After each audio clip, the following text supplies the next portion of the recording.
They stayed here for a long time. Then, for some reason or other, which may be someplace in their records, they left here, fully intending to come back. Do any of you Omans know why they left, or where they went?" "No, sir. We can read only the simplest of the Master's records. They arranged our brains that way, sir." "I know. They're the type. However, I suspect now that your thinking is reversed. Let's turn it around. Say the Masters didn't come from Terra, but from some other planet. Say that they left here because they were dying out. They were, weren't they?" "Yes, sir. Their numbers became fewer and fewer each century." "I was sure of it. They were committing race suicide by letting you Omans do everything they themselves should have been doing. Finally, they saw the truth. In a desperate effort to save their race, they pulled out, leaving you here. Probably they intended to come back when they had bred enough guts back into themselves to set you Omans down where you belong." "But they were always the Masters, sir." "They were not. They were hopelessly enslaved. Think it over. Anyway, say they went to Terra from here. That still accounts for the legends and so on. However, they were too far gone to make a recovery, and yet they had enough fixity of purpose not to manufacture any of you Omans there. So their descendants went a long way down the scale before they began to work back up. Does that make sense to you?" "It explains many things, sir. It can very well be the truth." "Okay. However it was, we're here, and facing a condition that isn't funny. While we were teamed up, I learned a lot, but not nearly enough. Am I right in thinking that I now don't need the other 7 at all? That my cells are fully charged and I can go it alone?" "Probably, sir, but..." "I'm coming to that. Every time I do it, up to maximum performance, of course, it comes easier and faster and hits harder. So next time, or maybe the 4th or 5th time, it'll kill me. And the other 7 too, if they're along." "I'm not sure, sir, but I think so." "Nice. Very, very nice." Hilton got up, shoved both hands into his pockets, and prowled about the room. "But can't the damn stuff be controlled, choked, throttled down, damped, muzzled some way or other?" "We do not know of any way, sir. The Masters were always working toward more power, not less." "That makes sense. The more power the better, as long as you can handle it. But I can't handle this, and neither can the team. So how about organizing another team? One that hasn't got quite as much whammo. Enough punch to do the job, but not enough to backfire that way." "It is highly improbable that such a team is possible, sir." If an Oman could be acutely embarrassed, Larry was. "That is, sir, I should tell you, sir." "You certainly should.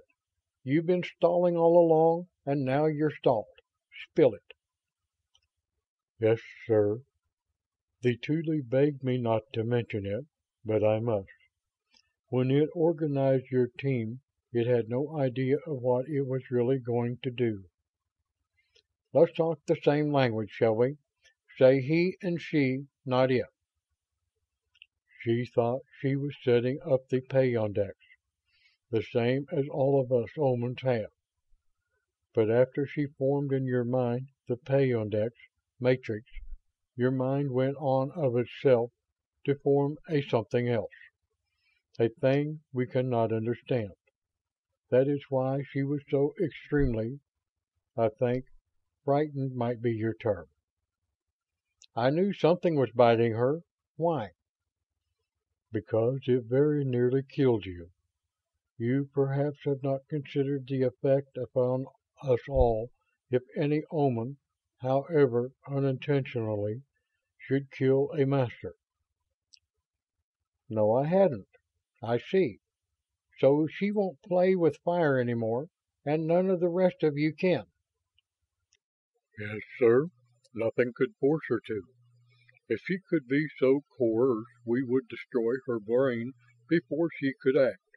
That brain, as you know, is imperfect, or she could not have done what she did. It should have been destroyed long since."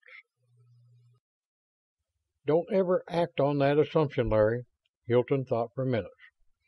"Simple peyondex, such as yours, is not enough to read the Master's records. If I'd had 3 brain cells working, I'd have tried them then. I wonder if I could read them."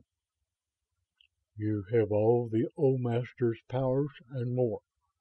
But you must not assemble them again, sir. It would mean death." "But I've got to know. I've got to know. Anyway, a thousandth of a second would be enough. I don't think that'd hurt me very much."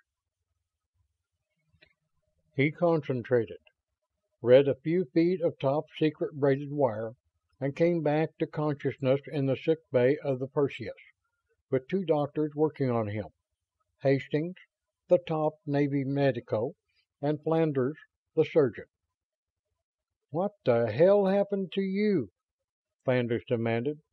"Were you trying to kill yourself?" "And if so, how?" Hastings wanted to know. "No, I was not trying to," Hilton said weakly.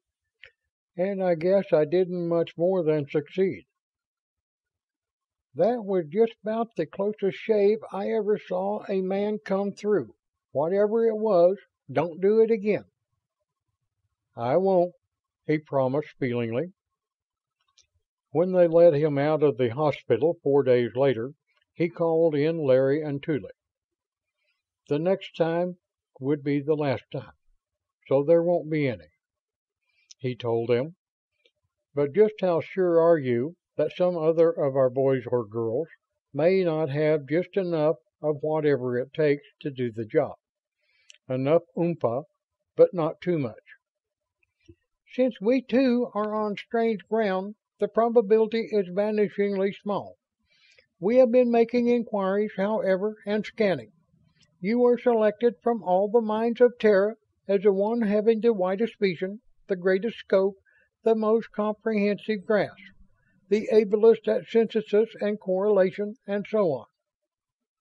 That's printing it in big letters, but that was more or less what they were after. "Hence, the probability approaches unity that any more such ignorant meddling as this obnoxious Tuly did will result almost certainly in failure and death. Therefore, we cannot and will not meddle again." "You've got a point there. So what I am is some kind of a freak. Maybe a kind of supermaster, and maybe something altogether different. Maybe duplicable in a less lethal fashion, and maybe not. Very helpful, I don't think. But I don't want to kill anybody, either. Especially if it wouldn't do any good. But we've got to do something." Hilton scowled in thought for minutes. "But an Oman brain could take you. As you told us, Tuly, the brain of the Larry is very, very tough." "In a way, sir. Except that the Masters were very careful to make it physically impossible for any Oman to go very far along that line. It was only their oversight of my one imperfect brain that enabled me, alone of us all, to do that wrong." "Stop thinking it was wrong, Tuly. I'm mighty glad you did.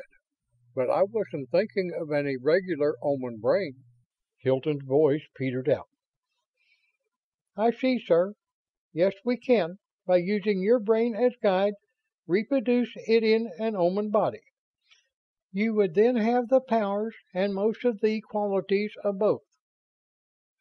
"No, you don't see, because I've got my screen on, which I will now take off." He suited action to word. "Since the whole planet's screened, and I have nothing to hide from you. Teddy Blake and I both thought of that, but we'll consider it only as the ultimately last resort. We don't want to live 1,000,000 years, and we want our race to keep on developing. but you folks can